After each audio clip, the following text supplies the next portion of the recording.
Hello friends, কেমন আছো তোমরা? আশা করছি তোমরা ভালো আছো।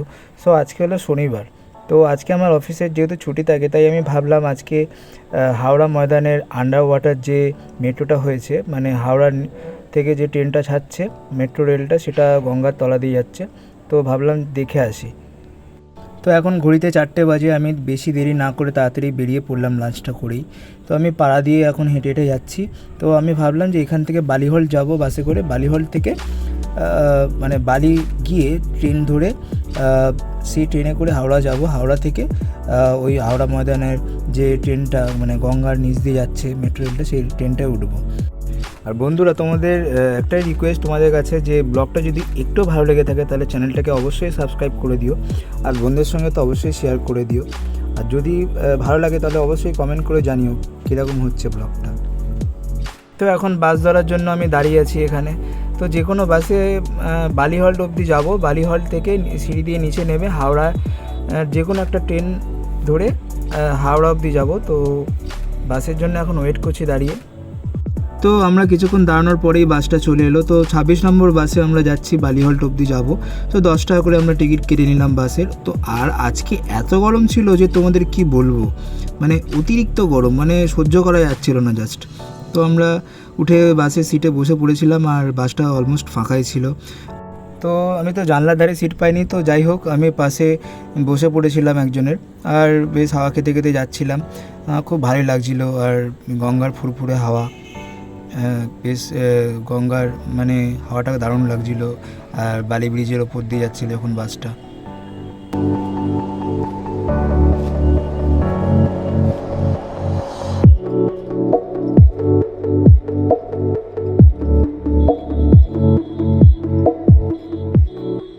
10 মিনিট মতো লাগলো বালিহল্ট পৌঁছতে। তো আমরা বাস থেকে নেমে পড়লাম, নেমে পড়ে তাড়াতাড়ি ওপারে চলে গেলাম, রাস্তার বালিহল্টের ওপারে চলে গেলাম। ওপরে গিয়ে এই দেখো আমাদের বাসটা 26 নম্বর বাস। তো আমরা দু সাইড দেখে রাস্তার মানে পার হয়ে গেলাম তাড়াতাড়ি। আর এখানে প্রচণ্ড গাড়ি চলে, মানে খুবই দেখে শুনে পার হতে হয় এই জায়গাটা। তো যাই হোক আমরা বালিহল্টের ওপারে চলে এলাম ট্রেন ধরবো বলে। তো আমরা এখন সিঁড়ি দিয়ে নিচে নামবো। আর এইখানটা সবসময় খুবই মানে খুবই লোক চলাচল করে, আর এখানে যেহেতু এত ট্রেন চলাচল করে, আর এখানে অফিস যাত্রীরা ডেলি এখান থেকে আসা যাওয়া করে। তো এই দেখো ট্রেন যাচ্ছে, আমরা নিচে যাব, নিচে গিয়ে ট্রেন ধরবো, ধরে আমরা হাওড়া যাব। তারপর আমরা আস্তে আস্তে হেঁটে হেঁটে এগোলাম।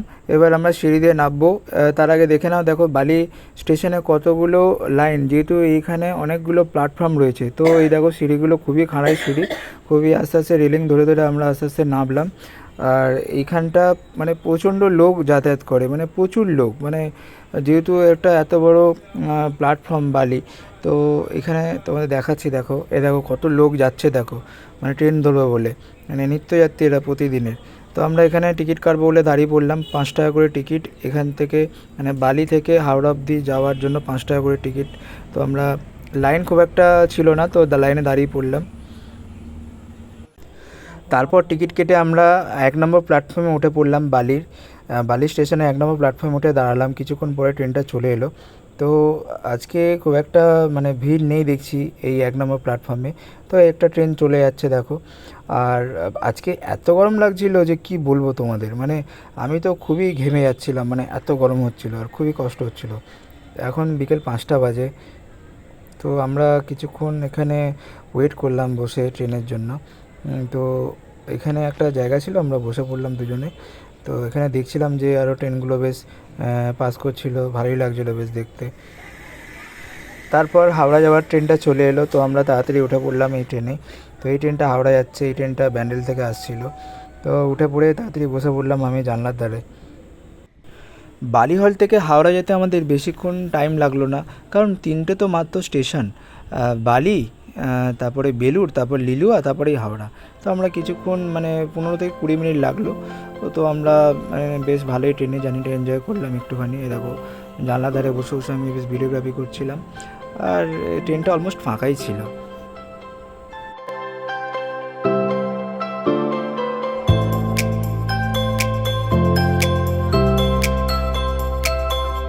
তারপর কিছুক্ষণ বসার পরে আমি দাঁড়িয়ে পড়লাম, কারণ আর বসে কোনো লাভ নেই দেখলাম, যেহেতু স্টেশনের মানে কাছেই চলে এসেছিলো, মানে হাওড়া স্টেশনে আমরা নামবো।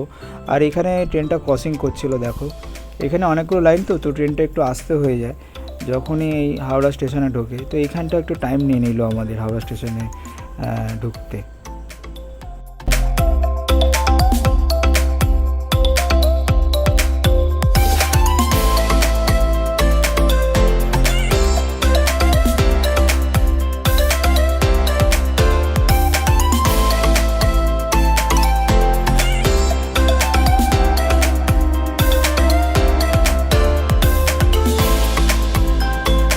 তারপর ট্রেন থেকে আমরা নেমে পড়লাম, দেখলাম এই ট্রেনটাই আমরা এলাম, আবার এই ট্রেনটাই বর্ধমান চলে যাবে এখনই, মানে দেখলাম লেখা আছে বর্ধমান, এই ট্রেনটা করে আমরা এলাম। এখন এই ট্রেনটা বর্ধমান যাওয়ার জন্য রেডি হচ্ছে, আর আমরা তাড়াতাড়ি প্ল্যাটফর্ম থেকে নেমে আমরা ওই মানে হাওড়া ময়দানের যে মানে এটা করেছে মেট্রোর স্টেশনটা, সেই স্টেশনের দিকে এগোচ্ছিলাম। আর এখানে মানে মারাত্মক ভিড় হয়েছিল। তো এখানে যখনই তোমরা আসবে খুব মানে মানিব্যাগ আর ফোনটাকে খুব সাবধানে রাখবে, কারণ এখানে খুব পিক পকেট হয়। তারপর আমরা হাওড়া স্টেশনে যে মেট্রোটা হয়েছে সেই মেট্রোটার দিকে এগোলাম। আর একজনকে জিজ্ঞাসা করে নিলাম এনকোয়ারিতে, যে তখন বলল যে তোমরা 17 থেকে 23 নম্বর প্ল্যাটফর্ম যেদিকে আছে সেদিকে যাও, তো গেলেই দেখতে পাবে ওখানে হাওড়া মেট্রো হয়েছে। তো আমরা ওই দিকেই এগোচ্ছিলাম। এই যে দেখো 17 থেকে 23 প্ল্যাটফর্ম এইদিকে এই হাওড়া মেট্রো স্টেশন লেখা আছে। তো এইদিকে আমরা গেলাম, তো দেখতেই পেয়ে গেলাম যে সামনেই ছিল মেট্রো স্টেশনটা। তো আমরা ফাইনালি মেট্রো স্টেশনে চলে এলাম, হাওড়ার মেট্রো স্টেশন। এইখান থেকে মানে ট্রেনটা আসছে, মানে ময়দান থেকে ছাড়ছে, হাওড়া ময়দান থেকে হাওড়া আসছে, হাওড়ার পরে মহাকরণ যায়, মহাকরণ থেকে স্প্ল্যানেড। তো আমরা বেশি দেরি না করে আমরা এখান থেকে নিচে নেমে গেলাম। আর এই প্রথম আমি দেখলাম যে এত নিচে মেট্রো, মানে আমি মেট্রো তো চড়েছি অনেকবারই, কিন্তু এত নিচে নামতে হয়নি। যে কেন আমি বুঝলাম, কারণ গঙ্গার তলা দিয়ে যেহেতু যাবে মেট্রো রেলটা, আর এখানে অনেকটাই মানে মানে ডিপ করেছে, তোমরা দেখলেই বুঝতে পারবে আমরা কতটা নিচে নামছি এসকেলেটারে করে।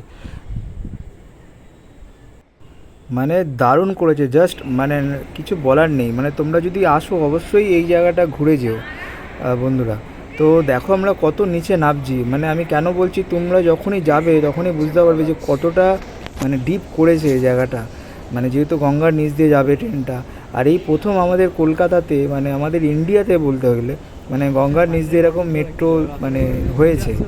তো অনেকেই আমার মতো অনেকেই মানে গেছিলো ঘুরতে দেখার জন্য, মানে কীরকম হয়েছে, মানে খুবই এক্সাইটেড ছিল লোক। মানে দেখলাম নতুন একটা মানে মানে ইনভেন্ট করেছে আমাদের ইন্ডিয়া, মানে গঙ্গার নিচ দিয়ে মেট্রো, এটা খুবই একটা গর্বের মানে ব্যাপার আমাদের কাছে এটা। তো বন্ধুরা তোমাদের বলে দিই, হাওড়া স্টেশন থেকে স্প্ল্যানেড পর্যন্ত মাত্র 10 টাকা করে ভাড়া মেট্রো রেলের। তো আমার মধ্যে খুবই একটা এক্সাইটমেন্ট কাজ করছিল, জলের তলা দিয়ে মেট্রো রেল যাবে, কোনো দিনে তো আমি দেখিনি এই জিনিসটা না, মানে অনেকেই এক্সাইটেড ছিল দেখার জন্য। আর মোটামুটি ভিড় হয়েছিল বলবো।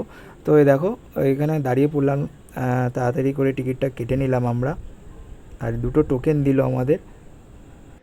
তারপর আমরা এই টোকেনটা পাঞ্চ করে ঢুকে পড়লাম।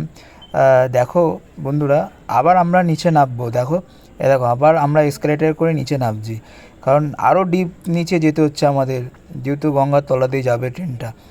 তো বুঝতেই পারছো মানে খুবই একটা মানে মানে খুবই সুন্দর একটা কাজ করেছে আমাদের সেন্ট্রাল গভর্নমেন্ট। তো ফাইনালি আমরা প্ল্যাটফর্মের সামনে পৌঁছেই গেছিলাম এসকেলেটরে করে নামার পরে। তো দেখো অনেক লোকই ওয়েট করছিল ট্রেনটা কখন আসবে তার জন্য। আর এখানে একটা জিনিস বলে দিই তোমাদের, যখন তোমরা যদি কেউ দিল্লি যাও তাহলে দেখবে দিল্লির মেট্রো পুরো এরকম ঘেরা, মানে কেউ সুইসাইড করতে পারবে না, যেহেতু মেট্রো রেলে অনেক সুইসাইডের কেস তোমরা শুনেছো নিউজে বা খবরে, আর আমিও দেখেছি, মানে অনেকেই ঝাঁপ দেয় মেট্রো রেলে। কিন্তু এইখানে আমি একটা নতুন জিনিস দেখলাম, পুরো কাঁচ দিয়ে ঘেরা, দেখো পুরো স্টেশনটা পুরো কাঁচ দিয়ে ঘিরে দিয়েছে। যখন ট্রেনটা আসবে দরজাটা খুলবে আর লোক তখন ট্রেনে ঢুকবে। এইটা খুব ভালো লাগলো দেখে, মানে খুবই একটা ইনোভেটিভ প্ল্যান সেন্ট্রাল গভর্নমেন্টের। আমার মানে খুবই ভালো লাগলো এই জিনিসটা দেখে। তো এখানে মানে অনেকেই ওয়েট করছিল ট্রেনটা কখন আসবে তার জন্য। তারপর আমরা ওয়েট করছিলাম ট্রেনটার জন্য, কখন ট্রেনটা আসবে আর আমরা স্প্ল্যানেডের দিকে যাব। এ দেখো ডান দিকে স্প্ল্যানেড আর বাঁ দিকে হচ্ছে হাওড়া ময়দান। তো আমরা দেখছিলাম বেশ প্ল্যাটফর্মটা খুবই সাজানো ছিল। আর এ দেখো তোমাদের দেখাচ্ছি ট্রেনটা এই দিকে মানে যখন যাবে না মনে হচ্ছে আরও নিচের দিকে নামছে ট্রেনটা, মানে এরকম তোমরা যদি যাও গেলে যদি অবশ্যই বুঝতে পারবে ট্রেনটা আরও নিচের দিকে নামছে দেখাবে, মানে পাইপের মতো দেখাচ্ছে দেখো পুরো। এই দেখো ট্রেনটা ফাইনালি চলে এলো। তো দরজাটা এবার খুলবে প্ল্যাটফর্মের, তারপরে আমরা সবাই ঢুকতে পারবো। কোনো মানে মানে খুবই সুস্থভাবে লোকে উঠলো, বেশ আমার খুব ভালো লাগলো, মানে কোনো তাড়াহুড়ো করে কেউ ওঠার কোনো ব্যাপার নেই এখানে। তো তারপরে দরজাটা খুলে গেল আর আমরা ঢুকে পড়লাম আর দাঁড়িয়ে পড়লাম যে যার মতো জায়গায়। আর ট্রেনে কোনো সিট ছিল না, যেহেতু হাওড়া ময়দান থেকে ট্রেনটা আসছিলো। তো আমরা দাঁড়িয়ে পড়লাম, এবার দাঁড়িয়ে দেখার জন্য ওয়েট করলাম যে কখন ট্রেনটা ওই জলের তলার ওই জায়গাটা যাবে আর আমরা ওই জায়গাটা দেখবো। আর আমি ভিডিও করার জন্য তো খুবই এক্সাইটেড ছিলাম। আর দেখেছিলাম ভিডিওতে আগে যে যেখান দিয়ে যাবে ট্রেনটা পুরো নীল করে দিয়েছে জায়গাটা, মানে বোঝার জন্য যাতে ওই জায়গাটার ওপরেই ঠিক গঙ্গাটা রয়েছে। তারপর ট্রেনটা হাওড়া স্টেশন থেকে ছেড়ে দিল আর সবাই ফোনের ক্যামেরাটা অন করে দাঁড়িয়েছিল জাস্ট ভিডিওগ্রাফি করার জন্য যেই জায়গাটা দিয়ে যাবে। তো আমিও তাড়াতাড়ি ভিডিওগ্রাফি করার জন্য ফোনটা অন করে দিলাম। এই দেখো এই জায়গাটায় পুরো ব্লু করে দিয়েছে, এর ওপরটাই ঠিক গঙ্গাটা রয়েছে, মানে 30 মিনিটের ওপরেই গঙ্গাটা রয়েছে, তার নিচ দিয়ে যাচ্ছে ট্রেনটা। তো দেখছিলাম ব্লু করে দিয়েছে জায়গাটা, খুবই সুন্দর লাগছিলো, দেখে মনে হচ্ছে জলের নিচ দিয়ে যাচ্ছে। হ্যাঁ, সবাই দেখছিল আর আমিও মানে যতটা পেরেছি মানে ভিডিওগ্রাফি করেছি। জানি না তোমরা কতটা বুঝতে পারছো, কিন্তু মানে এই জায়গাটা গেলে তোমরা এরকমই ফিল করবে। আর এই ব্লু জায়গাটা ক্রস করছে মানে ওপরটা গঙ্গা। আর তোমাদের আরেকটা জিনিস দেখাচ্ছি বন্ধুরা, দেখো জাস্ট ব্লু জায়গাটা ক্রস করে যাক যাতে লোকে আরও ভালোভাবে বুঝতে পারে, তার জন্য অ্যানিমেটেড একটা ভিডিও বানিয়েছে। এই যে এই ভিডিওটা দেখলে বুঝতে পারবে যে কীরকমভাবে জলের তলা দিয়ে ট্রেনটা যাচ্ছে, মানে গঙ্গার তলা দিয়ে কীরকমভাবে ট্রেনটা যাচ্ছে। একটু ভালো করে দেখো তাহলে বুঝতে পারবে। মহাকরণ হচ্ছে আপকামিং স্টেশন, আর ঠিক তারপরেরটা হচ্ছে স্প্ল্যানেড। তো ট্রেনটা জলের তলা দিয়ে যাচ্ছে। এই হাওড়া ব্রিজের নিচেই হচ্ছে গঙ্গা, এই যে গঙ্গা তার নিচ দিয়ে ট্রেনটা যাচ্ছে, এই দেখো দেখাচ্ছে কীরকমভাবে। তো এরকম একটা পাইপের মতো করেছে আগে সিস্টেমটা, দেখাচ্ছে অ্যানিমেটেড একটা ভিডিও করে, খুবই সুন্দর লাগলো বেশ। ট্রেন যাতে সবাই বুঝতে পারে কীরকমভাবে ট্রেনটা মানে যাচ্ছে জলের তলা দিয়ে, তার জন্য এটা করা। আমাদের স্প্ল্যানেড আসতে বেশি টাইম লাগলো না, দুটো তো মাত্র স্টেশন, তো 15 থেকে 20 মিনিটের মধ্যে আমরা চলে এলাম। তো আমরা এখানে নেমে পড়লাম আস্তে আস্তে, তারপরে আমরা একটু স্প্ল্যানেডটা ঘোরার জন্য আবার আমরা ওপর দিকে গেলাম। স্টেশন থেকে আমরা ওপর দিকে গেলাম, এই যে এই ট্রেনটা করে আমরা এলাম। তো আমি ভিডিওটা করে নিলাম একটুখানি, তারপরে আমরা আস্তে আস্তে হেঁটে হেঁটে ওপরে উঠলাম। উঠে এবার একটু মার্কেটটা ঘুরবো বলে ভাবলাম, তারপর আমরা ওপর দিকে উঠলাম মার্কেটটা ঘোরার জন্য। আমরা তো এসিতে ছিলাম, আমরা বুঝতে পারিনি যে বাইরে কতটা গরম ছিল, মানে কি বলবো। আর যেই বাইরে বেরিয়েছি মানে কী যে গরম, মানে বীভৎস গরম, মানে বলে বোঝানো যাবে না এরকমই, মানে খুবই গরম লাগছিল, খুব কষ্ট হচ্ছিল। তো আমরা একটু হেঁটে হেঁটে বেশ মার্কেটটা ঘুরলাম, স্প্ল্যানেডের মার্কেটটা। আর খুবই গরম লাগছিলো যেহেতু, তাই জন্য ভাবছিলাম যে কিছু ঠান্ডা খাবো। তারপর দেখলাম যে কোথায় কিছু ঠান্ডা পাওয়া যায় কিনা। তো ফাইনালি একটা দোকান দেখলাম যেখানে লস্যি পাওয়া যাচ্ছে, 25 টাকা করে দাম 1 গ্লাস। তো ভাবলাম যে 1 গ্লাস করে লস্যি খাওয়া যাক। তো এখানে আরও দেখো ফুচকার দোকান আছে, এখানে রোলের দোকানও আছে, এখানে অনেকেই অনেক কিছু খাচ্ছে। তো আমাদের আর অত কিছু ভালো লাগছিল না, তো একটু ঠান্ডা খাওয়ার দরকার ছিল। তারপরে এই যে 1 গ্লাস করে লস্যি আমরা দুজনে খেলাম। এই যে দেখো কিরম লস্যিটা বানিয়ে রেখেই ছিল অলরেডি। তো আমাদের 1 গ্লাস করে লস্যি দিল, খুব ভালো লাগলো বেশ খেতে। হ্যাঁ, তো বেশি দেরি না করে তাড়াতাড়ি লস্যিটা খেয়ে নিলাম, যেহেতু আমার খুব জোর জল তেষ্টাও পেয়ে গেছিলো আর গরমও লাগছিলো প্রচণ্ড। আমি তো খুব ঘেমে গেছিলাম, এত গরম লাগছিলো মানে কি বলবো তোমাদের। তো লস্যিটা খাচ্ছি না, গলা দিয়ে যখন নাবছে কি আরাম লাগছে, মানে খুবই ভালো লাগছিলো বেশ খেতে।